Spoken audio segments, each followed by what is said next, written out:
ഉന്നത വിദ്യാഭ്യാസം വേറെ ഉണ്ട്. വി സിമാർ മാത്രമല്ല, എല്ലാവരും ഉണ്ടായിരുന്നു. സിൻഡിക്കേറ്റ് മെമ്പർമാർ, വി സിമാർ, രജിസ്ട്രാർമാർ, കൺട്രോളർ ഓഫ് എക്സാമിനേഷൻ എല്ലാവരും ഉണ്ടായിരുന്നു.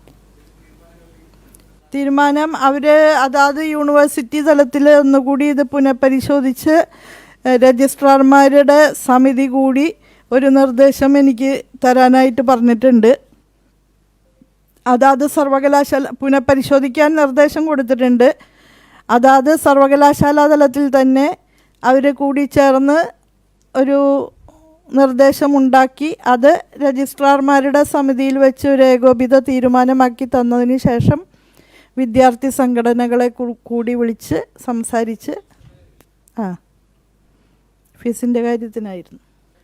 അത് വ്യത്യസ്തങ്ങളായ പേപ്പറുകളും ഉണ്ട്. അത് അതാത് യൂണിവേഴ്സിറ്റികൾ ചർച്ച ചെയ്തതിന് ശേഷം അവർ ഒരു ഏകോപിത പ്ലാറ്റ്ഫോം ഉണ്ട് രജിസ്ട്രാർമാരുടെ. അവരാണ് നമുക്ക് ഏകീകൃത കലണ്ടറൊക്കെ തയ്യാറാക്കി തന്നത്. ആ വേദിയിൽ വെച്ച് ഒന്നുകൂടി ചർച്ച ചെയ്തതിന് ശേഷം എനിക്കത് തരാനാണ് പറഞ്ഞിട്ടുള്ളത്. ഒരാഴ്ചയ്ക്കുള്ളിൽ രജിസ്ട്രാർമാർ ആ നിർദ്ദേശം സമർപ്പിക്കും.